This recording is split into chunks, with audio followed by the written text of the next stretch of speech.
My name's Tori West and I'm the editor and founder of Bricks Magazine, and this is the I Did That podcast powered by TikTok. On this episode, we have Isabel, who's the founder of Brixton-based fashion brand Offkut Studios. Isabel's reimagined how merchant labels can adopt environmentally conscious practices in all corners of their business. Thank you so much for coming on. Thanks for having me. Yeah, you're very familiar in this space, actually. Yeah. When all of the make-believe set that we've made, you've shot some of your bits in here, actually, haven't you? It's been like so handy because obviously both Brixton-based. I love working with like local businesses and companies, and especially female-led ones. So yeah, it's great. cute. So it's nice to have you on, actually, and have you in the space doing something a bit different. Of course, thanks for having me. I feel honoured that you even contacted. No, absolutely. So I'm going to jump straight in, and I want to know, like, your exact journey. Like, what brought you into the world of fashion? What first piqued your interest to do this as a job? Okay, so I guess what people might not like know about me before is that I actually come from a non-creative background. I did psychology at uni. I then worked in like a psychiatric forensic hospital for 2 years post-uni, which was like quite an intense atmosphere. But since like a really early age, I've been sewing. Like my mum taught me how to sew. And I just like have loved fashion for ages. Like I remember even my like year 8 birthday party was like a fashion design and sewing party where we all had teams and everything and did like a catwalk at the end, and it was just so fun to me. And I always like collected scrapbooks with like all like clippings from magazines back in the day and stuff. So like that's always been like in me, that kind of creative aspect of my personality. And I felt like although I was quite academic, I felt like I didn't really like fully Maybe suit it. Like, exactly. Maybe not enough wanting to do that part Exactly. of it, yeah. And I remember like when I worked at the hospital, I felt like I had like two identities almost. I had the more like serious side where I had to be really professional, but then a lot of the staff there didn't know about me that I liked the creative side, and like the way I would dress outside of work was like totally different to how I would present myself in work.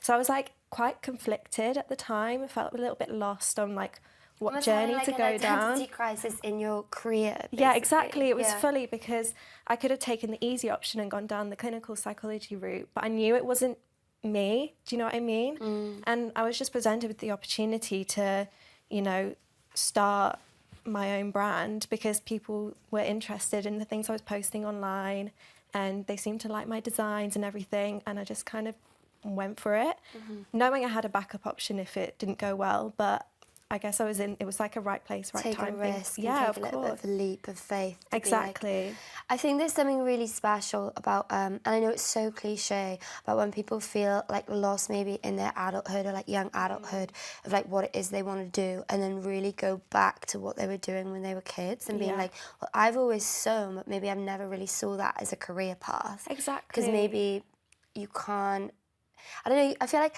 you're pushed from school level to go and do those academic subjects. 100%. Like, that's your job. If you want to sew cute, do it in your bedroom after work. Like, and that's the vibe. Like, it's sometimes people aren't given an option to see that could be their career path. I don't know if you felt like that. No, I totally, like, really resonate with that. I feel like the people around me, they weren't, like, from a creative background. It was more academic, so I guess that's just what I knew and what I thought I was kind of meant to do, and how you're going to get a stable job and, you know, like a good career and be financially stable and everything. But it was leaving me pretty unfulfilled, and also working in like a really high pressured setting in the hospital, it was really tough. So I needed that creative outlet outside of it to actually cope with it. And I think from that I just realised, you know, fashion design, sewing, and, you know, creating all my prints and everything, and even just like the creative process of building a brand identity as well, I love.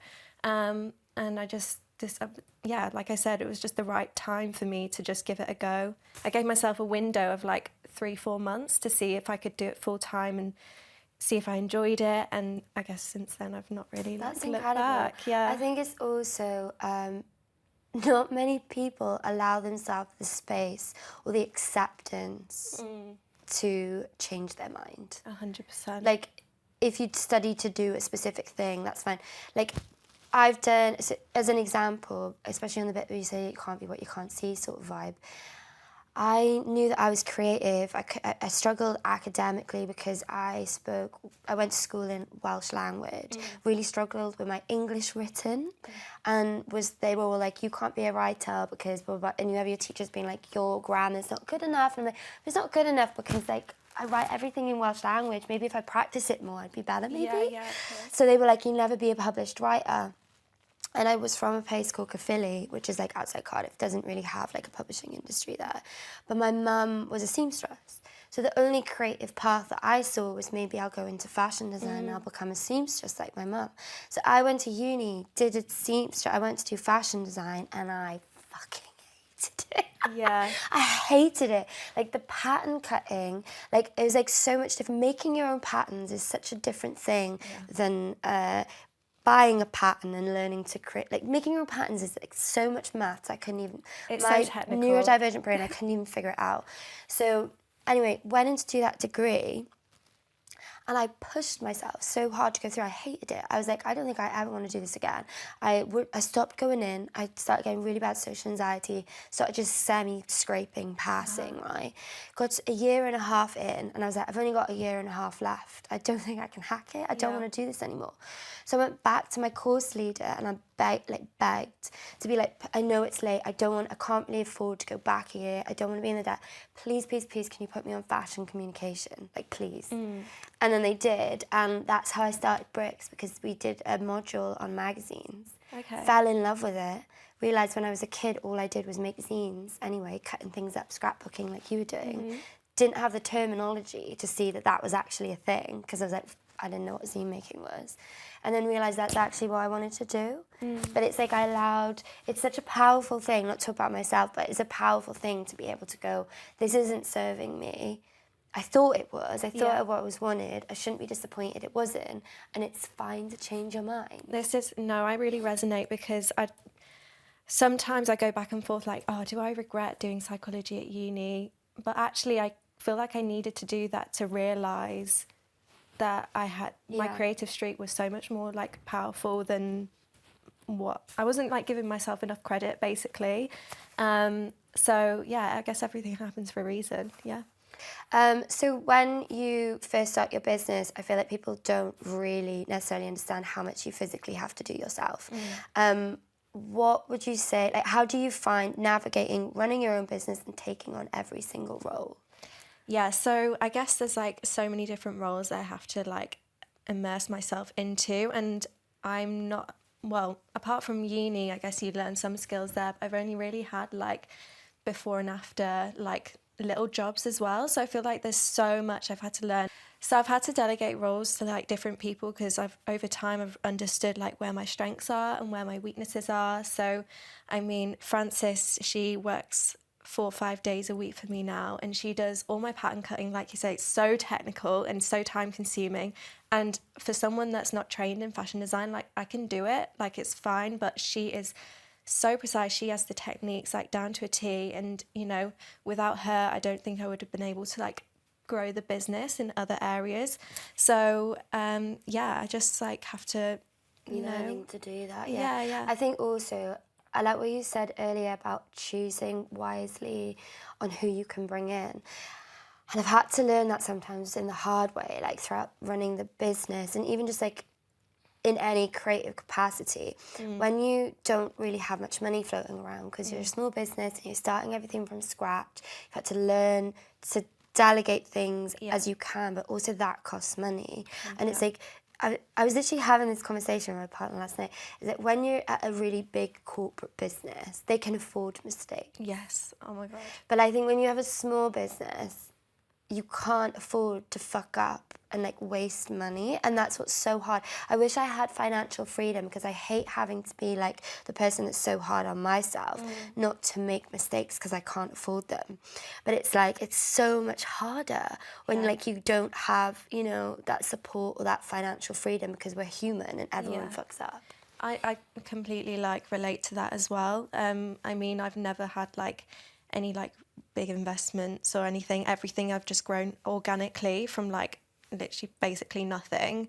And yeah, like you said, it's quite a lot of pressure knowing that every decision has like quite a lot riding on it financially, because like, I don't know, it's having a business isn't as like glamorous as it seems. Like the decisions are, you know, really hard ones, and that's why you've got to be really careful with who you bring into like your journey, and if you can trust them. And I feel like I've got a group of girls now that help me out, and they have like the business's best interest, my best interest, and they really like they really appreciate that, you know, it is a small business, and you know, they work really hard. I think that if you have like a good core team that you can grow with, and want to be in kind of a small business capacity where they learn more, kind of be more of like a family, rather than being in like a big corporate setting where they'll just get booted and you're quite replaceable. Yeah. I think that's actually a nice sell sometimes as well as a business owner, to like be able to like grow with your staff. I think that's really amazing.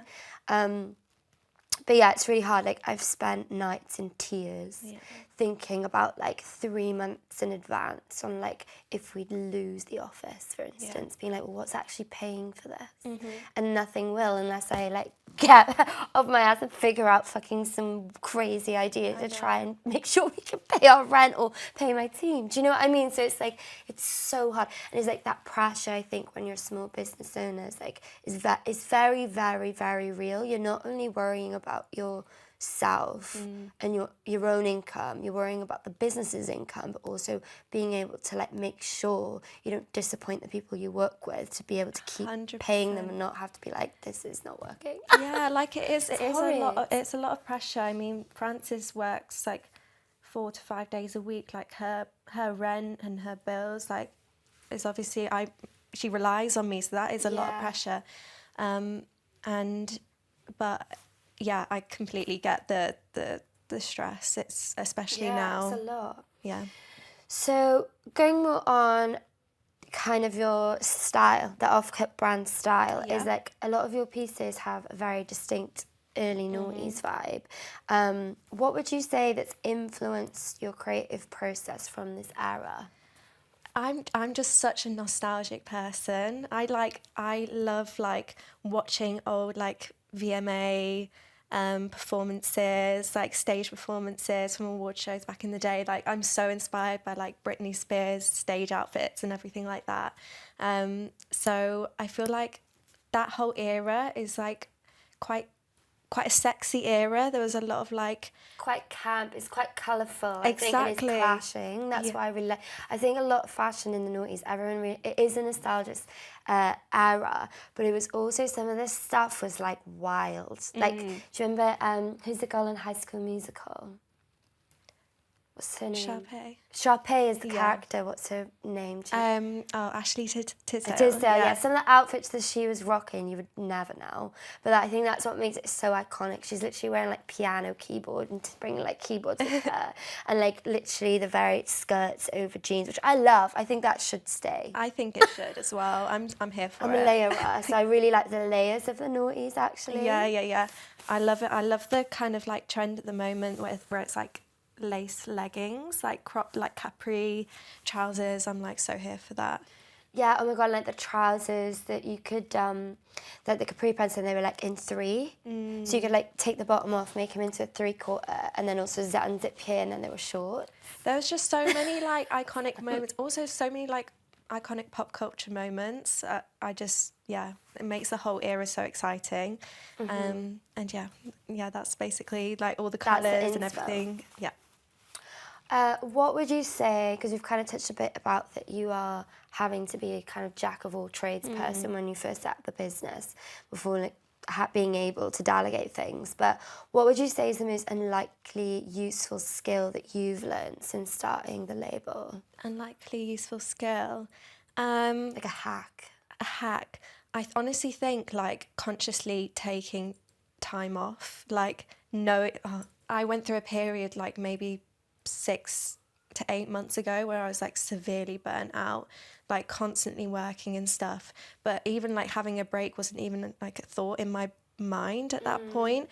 And I think just like learning to just it seems to, it's not even like a skill, like, but just like knowing when I to stop. think it's like really harsh that we constantly have to remind ourselves to do it. People who have normal jobs, they have holiday days. Not enough, in my opinion, and we need to have a 4-day work week. Yeah. But I think that like we're not, our brains aren't suited to the current standard that society expects from us on how much we work. Oh, no. And when you're a freelancer or creative, there's a toxic culture of it being celebrated that you should be a hustler or you should no, we shouldn't be hustlers, we should just be paid well for our fucking time. Agreed. So it's like I'm adamant that this year and every 3 months we have a week off, because if we were working in a normal environment office that wasn't us trying to hustle to make things work, you'd have those holiday days. Yeah, definitely. So we need to take them. I know, and it's like just knowing when to like stop, and like almost, I guess the skill is basically like identifying, you know, when my thoughts start becoming more like negative or like sabotaging, or my You thoughts. like shame yourself for like taking a break, even if you're ill. Yeah, I know. It's like the guilt is like crazy, especially in the creative industry. You've always got to stay a step ahead, so you feel like you can't stop. So I think just like listening to your body, listening to your mind, and actually taking time out to do stuff, you know, with your friends. Like there was a period I didn't go out at all, like I was working weekends, and it did impact relationships and things like that. So I think, yeah, I guess just like listening to my body and my mind and understanding like, you know, to take time off. I think it's when I sad need when you to. get to a point sometimes in your business when you're so busy that it does actually start impacting your social life just based off how sheer exhaustion. Yeah. Do you know what I mean? It's like sometimes I'll get home and like I couldn't think of anything worse than going for dinner after like a 10-hour day. But it's like we shouldn't be doing 10-hour days, and you should be going for dinner to treat yourself, you know? I think for me it was like when I go out, I just feel really anxious, because then I think, oh my God, the next day I'm not going to be able to have like a productive work day, and I will have lost out because time is money and all this kind of thing. But actually, since like taking that time off, I think I made the commitment to like not work weekends at the start of summer, and since then I've actually found that my like productive output has been even better than when I was like constantly working, and I'm so much happier. My relationships are like 10 times better now, and I'm actually like enjoying what I'm doing and taking it easy. Well done. Thank Done you. Thank you. Taking positive steps. Of course. Speaking of positive steps, so you're actually also really passionate about sustainability. Yes. I'd love to hear a little bit about how you've inputted that into your practices as a fashion business. Of course, yeah. So I guess from the start that was like a really important thing for me to incorporate. I incorporate loads of like sustainable practices, but I'm like far from being like a perfect sustainable brand. I think that's quite hard in the fashion industry, and it also means different things to different people depending on what you really value yourself. For me, we operate like small run production, whether that's like in-house or we work with like a factory in North London, which is like ethical. We have like amazing relationships with them. We partner with a recycling company to reuse our scraps into other usable products. So literally like nothing, no textile waste. There's no waste that ends up in landfill, which is like so reassuring. And I think our customers really value that as well. It's really great because I think a lot of people don't even see that, like the travel of how far things have to go when you get your materials and things, but you also digital print locally as well. Yeah, is that right? Everything is local. So, I mean, like I said, we manufacture in-house and in North London. We print locally in North London. The company prints all our fabrics. You know, everything's like UK sourced, from like the swing tags to the labels, like, and that's really important for us to like keep it all local, supporting the local economy, and and also just supporting local businesses like yours when we do our like photo shoots and stuff. Like it's kind of having, I always say that you want to have I don't know, I always think like, where is my money going, who am I paying, what am I helping by paying that person. Yeah. So it's like, it is true, it's like we're like a queer-led studio, and I really appreciate that you've supported us in working here, because at least you haven't given like just to some corporate studios. Course, like I like to think like that too, is like I'm like, who can I bring on to this job that I want to support financially? Yeah. Always, I'm not just like throwing money out anywhere. I want to think, what am I doing with my money? Yeah, exactly. And I think that's the same for the customers as well, especially our like demographic, I think. We're briefly interrupting this podcast to tell you about the new features on TikTok, so you can level up your creative career and do it with TikTok. We all have those times when we need to concentrate on a project but are maybe procrastinating. I feel seen. The screen time management tool on TikTok can be a really good one to help you think more mindfully about your digital habits and to ensure that things you need to get done are done. How it works is pretty simple. It lets you set a daily screen time limit so you can get notified when you reach that time on TikTok. You can turn this setting on and off at any time. To manage your daily screen time, tap Profile at the bottom in the TikTok app. Tap the menu button at the top, and then tap Settings and Privacy. Then go to Screen Time, then tap Daily Screen Time. For more safety info and features, visit TikTok support. And now back to the podcast. Since the pandemic, and obviously now also with the cost of living crisis, it has actually been probably the worst time to run your own business. I know, right? With the cost of everything going up, from electric bills, everything. I was wondering, what's been your biggest challenge in those last 2 years, and how have you overcome it in this like really harsh environment? Oh gosh, yeah. I mean, especially recently, I've felt that, that challenge, like the more economic side of things, like everything is, especially when we are so like motivated to keep everything local, it does make it quite difficult. And I can see why other brands might want to take shortcuts and, use places like around the world to manufacture things, because it is cheaper. But yeah, I think, awful, it's just something I personally, I'm not gonna like sacrifice on. Yeah, that's not one of your sacrifices. Yeah, so I guess I've just had to like adapt in different ways. I guess a challenge I've had recently though is because before, when the brand started, and maybe for the first like year and a half, I would have an idea one week, sample it by the end of the week, have fittings the next week, and then have it ready for like release within a month. Whereas now we're like working with the manufacturer in North London, and everything is taking so much longer. So you're making a lot of investment now, and you're not going to see return for like 6 months. To pay, so we've had a massive thing, different industries, but like with publishing, is we stopped our distributor that puts our magazines into shops, because what would happen was, I guess it's a similar process of sales from like shop to production. We'd have to fund, because we're not biannual anymore, we're annual. But when we were biannual, you'd have to fund the first print. It would go out to shops. Then you would start working on the next print. And then until you recall all of the prints that come off the shelves, they then calculate how much you'd sold. Okay. And then they would give you the money then. So it would take 9 months for us to get paid from the first issue if we stocked it. And then what they would do, it broke my heart. It's awful. And this is why I stopped it, when there's one of the main reasons. Couldn't afford that system anyway. And I don't know if they still do this, because it's so unethical. They used to prove the stockist didn't sell your magazine, they'd rip the front cover off and they'd post you through your letterbox all of your covers of all the copies of the magazine that weren't sold. And I rung the distro up like almost in tears, being like, why have you ripped my magazines? I would have donated them to the libraries or like to schools and unis for research. I'm just like scrapbooking in college, I would donate it to anything, or primary schools at that point.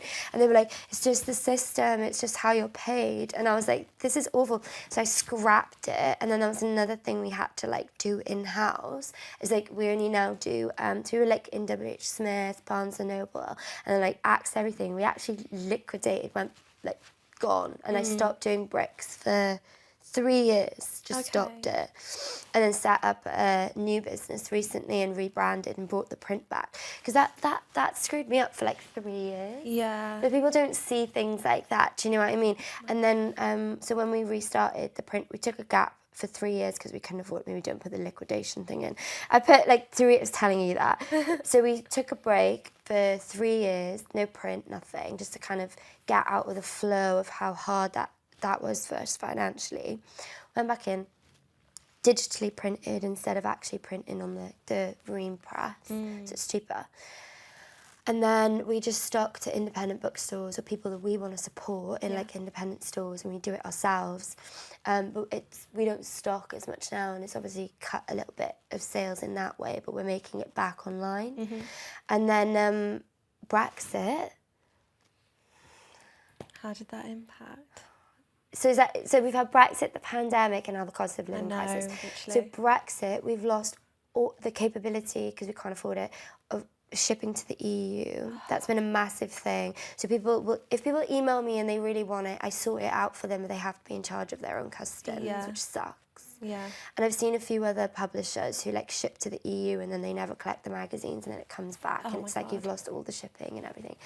So that's a nightmare. So that's been a nightmare. But then because of Brexit, just the printer, if I wanted to not digital print and print properly in the print reams, the paper cost has gone up by 60% because of Brexit. 60%.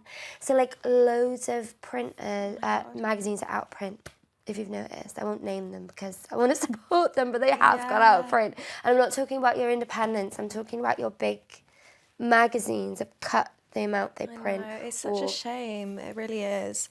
I mean, I know we're completely different industries, but I think like it's still, I so can't imagine what relevant. it's like in like the tech. I know a lot of yours is in the UK, but I think even the cost of living in terms of like people having to pay their workers more because of inflation, or they should be. If you're not, you fucking should be. If you can afford it, to pay your staff more because of inflation, but also electric. So the amount of costs for businesses, because we're exempt from any, electric deal or whatever. I don't know what we're exempt from support, I think, from that as much as it's capped. We're not in the cap. You'll have to research before you put that in. That it costs more to produce what you're buying probably, so your prices are probably gonna. Yeah, I mean the cost of like all materials, especially like the printed fabrics, it's crazy. But you just have to make adjustments where you can. Yeah, exactly. Yeah. But anyway, that's the end of that depressing question. What is your proudest moment since you've been working and doing Offkut? I think my proudest moment is, I guess, you know what, it sounds like it's kind of like a small thing, but when I'm on like a night out with my girls or something and I see someone wearing the clothes, I freak out. I turn into like... Do you go up to them? Yeah, always. I'm like, oh my God, I made your top, like this kind of thing. I probably like ruin the whole reputation of the brand. Like I'm come across so like uncool, like I'm meant to be this like fashion cool girl, but I completely freak out. Because like that is like, it makes it feel real. Like something I've made in my hands, someone's chosen to wear on like a night out, to a dinner, whatever, because it makes them feel good, because you don't wear something that doesn't make you feel good at the end of the day. And like meeting the customers, like they're so complimentary. They always say like, oh my God, I've had so many compliments on this, like I love it, like I love the stuff.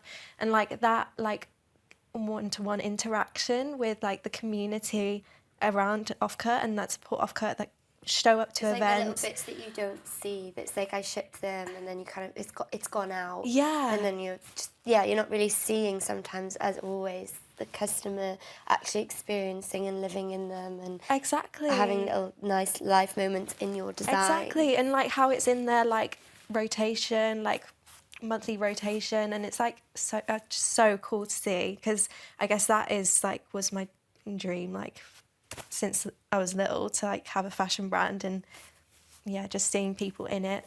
They don't even have to be like a celebrity or anything for me to be like, oh my God, that's unreal, like you look unreal, kind of thing. So it's just everyone wearing it when you go out and you're like, whoa. Yeah, it's just the best. For you. That's it's the so best. Nice. What a nice feeling. Yeah. what would you like to see the fashion industry do to support the next generation of creative talent? So, because I'm not from like a creative background, I didn't really know how like prevalent the issue of like not paying creatives like that are starting their creative journey, and like the kind of exploitative practices that you see in quite big companies and stuff. I was really shocked at that, like hearing the stories from the girls that work for me, because it was never an option for me to like not pay someone who gives me their time. So it's, I think a way the industry could support creatives is just, I don't know, like different... Making choices to actually fund them. Yeah, for fund their them, talent. exactly. It's so true. I think in the fashion industry and publishing especially, they're both absolutely horrific really for it. bad. Like, because I think they kind of play off this kind of, we're cool, it's a great experience, you work with famous people, come in, like get all these skills. And it's like, it is free labour. Yeah. And like, as a small business, like, even though I can't pay a lot what other big, like, I can't afford what some publishers can pay. Of course. But sometimes I find out we pay people more, and that shocks me. Yes. And I'm like, huh? How can I do it? I'm not on salary, I'm not paid. If I can do it, you can definitely do it. Yeah. And we have made different, if you're like a small business, I think this can be a factor as well, not to me give my advice in this, but is we've sacrificed personally and made choices because I'm very conscious that like I have a lot of privilege. Yeah, okay, fine. I grew up poor and like had no money, and that's really impacted me. I grew up queer, that's impacted me, whatever. I'm also like a white cis woman, so I recognise my privileges there, and I'm really passionate of trying to put my money where my mouth is. And even when we weren't on retainer and on salary last year, we always made sure that we paid, like, I think it was like for a full year, we axed all of our commissioning budget. So we were just trying to do everything in-house, and the only people that we made sure we paid was black writers. So if any black writer that we had, we made sure they were the ones being paid all year. Like, you have to make like little sacrifices, I think, of your own self sometimes to be able to fix those issues. For sure. I don't think we're exempt just because we're independent. Like, we can blame it on all the corporates, but I also want to make like a massive, I want to make a change myself as well, you know? I feel like a lot of, especially like students or like people kind of fresh out of uni, they're kind of sold a dream by some companies. Like, you'll work for us, you'll get all this like amazing experience, work with this person, and it's like the job isn't There. It isn't what they signed up for at all, and the fact they're not getting paid for it, I think is really, really bad. And yeah, like you said, if I'm making steps to like fund or like have a budget to pay my workers, then there's no excuse for the bigger companies as well. Yeah, it's like when you say like those statistics are horrific for a reason, and it's like we were talking about this in another episode about like only, and it's something I talk about all the time, is like only, I think it was 16% and it's now 12. There's only 12% of the whole creative industry workforce in professional jobs are from working class backgrounds. So if I don't actively make sure that I hire working class people, those statistics aren't ever going to go up. Yeah. So I think it's like actually consciously making, if you're able to make those decisions. Of course. I think that is what's going to help the next generation of the creative industry. I totally agree. Hiring differently than what the industry currently is. You know, what's the word? What the system's currently built on needs to change. Yeah. Yeah, and that's what will help the next generation. For sure. And then the last question is, because this is our learner, the podcast lives on our learner platform, what is one thing that you've learned this week that you could share with us? It could be anything. I actually learned how to play chess this week. Did you? Yeah. What reason? Yeah, just I was at like a friend's house and they were like, do you want to play chess? I was like, I don't know how to play, but teach me.